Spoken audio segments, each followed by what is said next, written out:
I mention the words Ayn Rand, and I show you this picture, which I think is a meme, what would you think of? I instantly think of neoliberalism. She was an American, and she was very much behind the founding or the beginnings of neoliberalism. I imagine the Tories would probably agree with this sentiment. I got mine. Fuck you. And what have they got? I got my billionaire penthouse. Fuck you. I got my deal with the DWP. Fuck you. I got everything that I want. And you haven't got anything. Oh, what a shame. You can just go away and do one. Because in the neoliberal society that I want, the rich succeed, those of worth are promoted, those who are either sick, lame, lazy, or useless go to the wall. It's what we call social Darwinism. Or better still, it's what we call neoliberalism, and it's the reason behind people having massive amounts of wealth and power, and people having no wealth and therefore no power and no access to society or no mechanism by which they can escalate social change. It's mentioned in a video that I'm going to put a link onto by this guy here, Chris Hedges, and the video will sort of, if you watch it and listen to me as well, I think it'll make a lot of sense to you. It's from Real News. It's called The Pathology of the Rich. Comments on the video by Chris Hedges, and he calls it subtitle Reality Asserts Itself. In the world in which we live, he makes a very important first point. I think more than even the rest of the video, this just really stands out.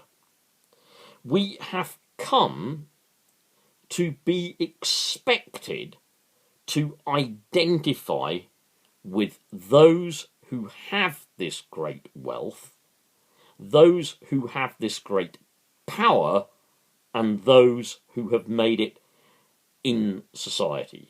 By their terms, they have made it. This is what Hedges describes as pathological. Yeah?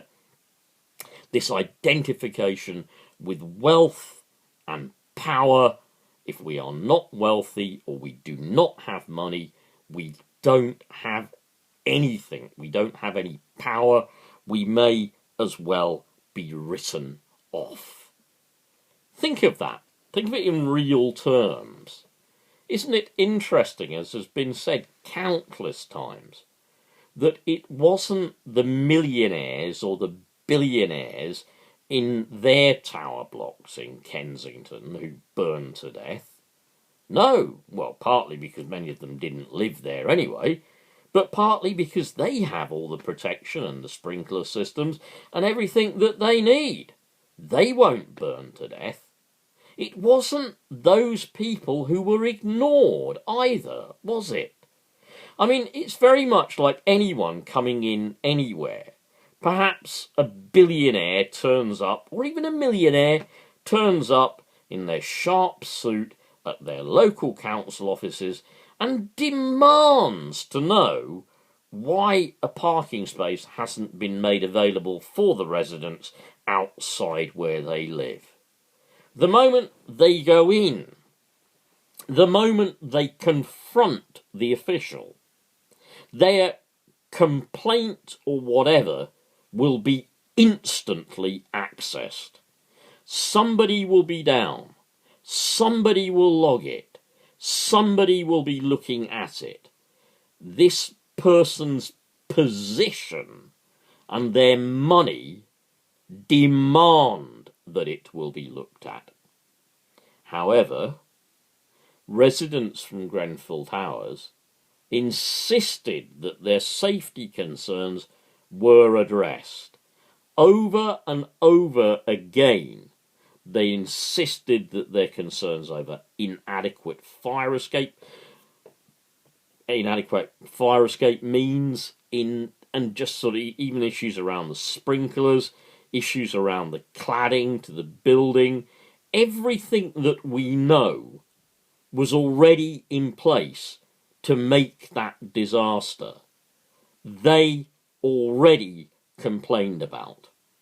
But because they were not rich and powerful, because they just were in a position where they will naturally be ignored, not only were they ignored, but they were deemed as somehow making some sort of vexatious complaint, and it was said that action may be taken against them if they continue to complain or to campaign to have something done. Yeah? That's the difference. Wealth and status gets you listened to in this country. Not only does it get you listened to, it guarantees your safety. It guarantees your life. If it had been millionaires and billionaires involved there would have been an amazingly different response. Every lever of power in this country would have been shifted into the highest gear possible. Every visit, every help, every assistance, every recognition would have been given if billionaires or millionaires or the rich in our society had suffered and died like that. People would have instantly insisted that something was done to prevent this happening. And the point about this guy's video is this kind of cultural identification with richness and greed. And he says also very early in this video that it isn't a question of education. A lot of people make this idea that somehow the rich people are so much better educated than the rest of us. In fact, they're not. Some of them only do well at schools and in their education because mummy and daddy's money has bought them to the right to get through with something just like a pass degree or something. There are tales of them going through higher education, themselves agreeing that they didn't really even deserve what they came out with, but because it was known what family they were from, because it was known what connections they have, because it was known what wealth they had access to, they were passed through at the highest level. There is what money, status, and power can do. And that's exactly how the Tories want to leave it. A good example that he mentions in the link is George Bush. Yep. I mean, George Bush was basically a bit of an idiot, wasn't he? He actually puts a clip in of where Bush goes to get off that TV set and he goes to open a door that isn't a door. And he just kind of stands there and kind of grins like, The man's a fool. He was a fool. He was not that well educated. Look at buffo Boris Johnson and everything that he comes up with. Buffoon.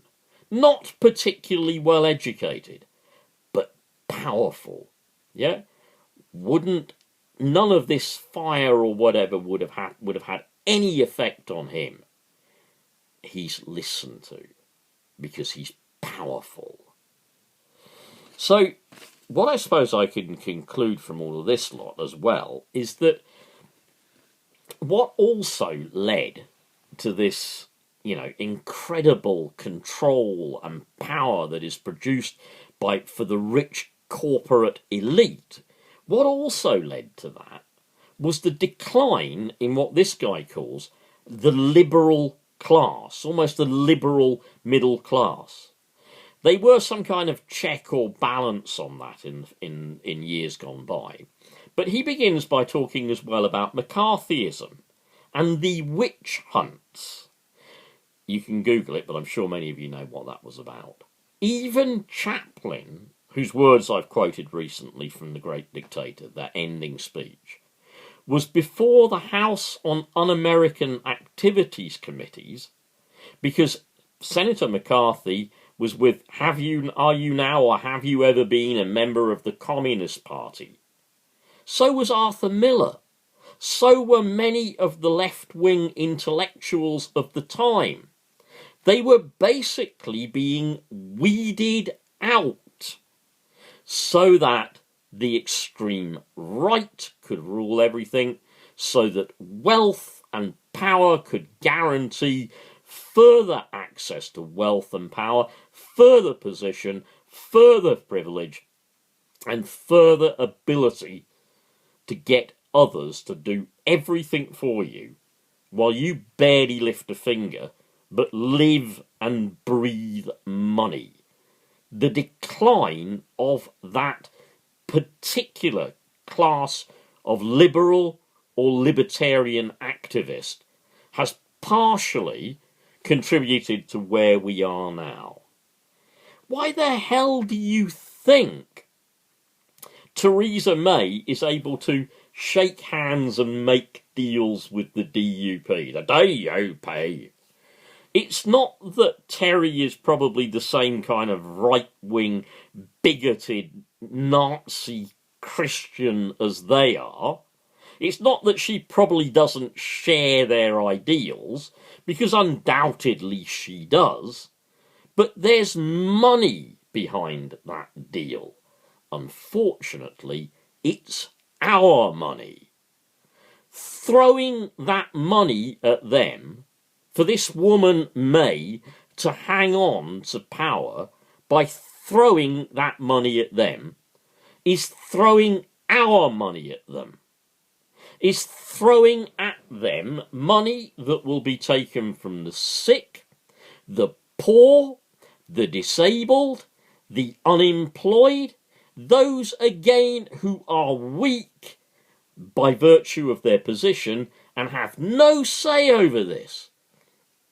1.5 billion will result in more deaths in this group that don't have the power, and they are regarded as a group that are weak enough to be constantly taken from to feed the rich and to feed their need for power.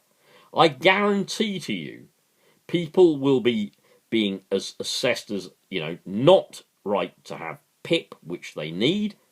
People who've been supported by DLA with a continuing mental and health and physical health condition all their lives, well, more and more of them will be turned down because Theresa needs to get the money to fund the DUP deal. Again, it comes back to what the whole thing was about, the pathology of the rich. These people are pathological. They use their wealth to gain power, influence, and control. They use their wealth to manipulate the political process. They use their wealth to pervert or subvert democracy. Look, that's about it now. Do have a look at the link. I'm going to try and put it in the description, okay? Because I think this is well worth watching. It's just under half an hour. It's 2 parts. I've watched the first part, but I would encourage you to do the same. And I think shortly I'm going to watch the second part, because I think a lot of what this says is very relevant to what is happening at the moment, especially after the progress we've made in the Labour Party. Thanks for watching, and I'll see you again soon.